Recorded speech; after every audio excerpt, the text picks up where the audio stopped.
कुछ लोग कहते हैं मर्द को दर्द नहीं होता, लेकिन मर्द सबसे पहले एक ह्यूमन बॉडी है और हर एक ह्यूमन बॉडी को दर्द होता है।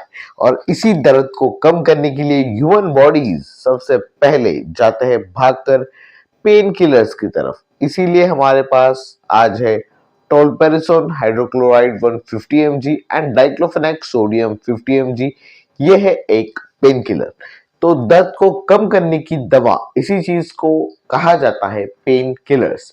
लेकिन यही पेन किलर्स कभी कभी आपकी भी जान ले सकते हैं अगर इसे कंटिन्यू लिया जाए तो। क्योंकि ये दर्द कम करने की दवा अगर हम कंटिन्यूसली लेते हैं तो इस चीज की वजह से किडनी लीवर डैमेज होता है। सो इसीलिए अगर आपको बहुत ही ज्यादा दर्द हो रहा है तो उस केस पे सिर्फ कभी कभी आप ऐसे पेन किलर्स ले सकते हैं, लेकिन इसका इस्तेमाल कभी भी लॉन्ग टर्म नहीं करना है। इस चीज का आपको ध्यान में रखना है। पेन किलर जो है वो अलग अलग मैकेनिज्म ऑफ एक्शन से काम करते हैं। कुछ जो है वो सिर्फ पेन में जो सेंसेशन दिमाग तक जाते हैं तो उसको सप्रेस करने का काम करते हैं, और कुछ जो पेन किलर्स होते हैं वो बॉडी को रिलैक्स करते हैं सेंट्रल नर्वस सिस्टम पर काम करके।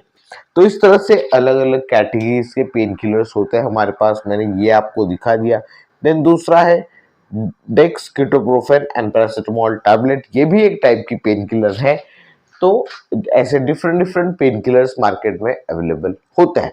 इसी के साथ साथ आपने एक बात देखी होगी कि कुछ लोग जो है वो डॉक्टर के पास जाता है, मुझे बहुत वीकनेस वगैरह हो रही है, बदन दर्द हो रहा है, और एक इंजेक्शन दे दो बोलकर कहता है।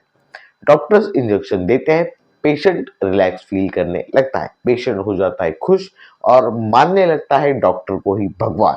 कहता है भगवान ने मुझे इंजेक्शन दिया और मुझे बहुत ही अच्छा लगने लगा। लेकिन क्या आपको पता है कि उसने इंजेक्शन में आपको क्या दिया था? वो आपको कुछ और नहीं बल्कि पेन किलर्स दे रहा है, या फिर स्टेरॉइड कह लो। स्टेरॉइड भी आपके हेल्थ के लिए अच्छा नहीं है, पेन किलर्स भी आपके हेल्थ के लिए अच्छे नहीं है।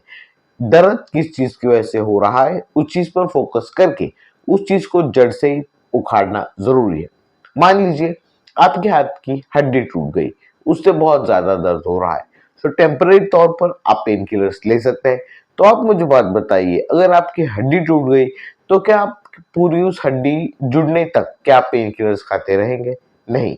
अगर इतने पेन किलर्स खा गए तो आपके पेन किलर्स आपकी किडनी और लीवर खा जाएंगे और फिर आपकी जो है वो लग जाएंगी। इसीलिए ज्यादा पेन किलर्स नहीं खाने हैं।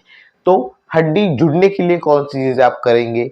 सबसे पहली चीज दूध वगैरह ज्यादा पीना, कैल्शियम खाना, मतलब कैल्शियम के सप्लीमेंट्स वगैरह लेना, ये सारी चीजें आपको प्राइमरली करनी है। पेन किलर्स सिर्फ एक टेम्पररी तौर पर आपका दर्द कम करने के लिए होते हैं, और इंजेक्शन में भी डॉक्टर आपको वही देते हैं जिससे आपको इंस्टेंट एनर्जी मिलती है, एकदम खुला खुला महसूस होता है। तो उस चीज का भी वजह है स्टेरॉइड मेडिसिन। तो डॉक्टर आपको इंजेक्शन के थ्रू कोई भी ज्यादा एक बहुत ही अलग दवाई देते हैं ऐसा नहीं है। पेन किलर्स को ही आईवी रूट के थ्रू दिया जाता है, मतलब सीधा खून में डाल दिया जाता है, और उस चीज की वजह से उसका इफेक्ट बहुत ही जल्दी दिखाई देता है। लेकिन जब हम दवाई खाते हैं, मतलब टैबलेट वगैरह, तो वो पेट में जाएगी, पेट में डाइजेस्ट होगी, एब्सॉर्ब होगी, फिर ब्लड में आएगी, तो इफेक्ट थोड़ा सा डिले हो सकता है। फर्क बस इतना है। कहने का मतलब इतना है, कभी भी पेन किलर्स हद से ज्यादा नहीं खाने हैं, आपकी हेल्थ के लिए अच्छे नहीं है। मानना है तो मानो, वरना बाकी आपकी मर्जी। बताना मेरा काम है, सुनना ना सुनना आपके हाथ में है। मैं हूँ एक फार्मासिस्ट। मैं एक अपने आसपास जो एक अस्पताल है घर के, वहां पर एज अ फार्मासिस्ट के तौर पर काम करता हूँ। जो कुछ मेरा एक्सपीरियंस, मेरी लर्निंग्स है, वही सिर्फ इंटरनेट के साथ शेयर करता हूँ, ताकि आम लोगों को भी मैं इससे रिलेटेड एजुकेट कर सकूं, दवाइयों के बारे में इंफॉर्मेशन दे सकूं। सो आई होप पेन किलर्स के बारे में थोड़ी बहुत इंफॉर्मेशन आपको ये समझ में आ गई होगी। जिन भी मर्द को अगर फिलहाल दर्द हो रहा है तो उसके उनके साथ ये चीज जरूर शेयर कीजिए कि ज्यादा पेन किलर्स मत खाइए। जिस चीज की वजह से दर्द हो रहा है उसे आपको फोकस करना है और उसे आपको ठीक करना है। आई होप वीडियो इंफॉर्मेटिव लगा होगा। आज की वीडियो के लिए बस इतना ही।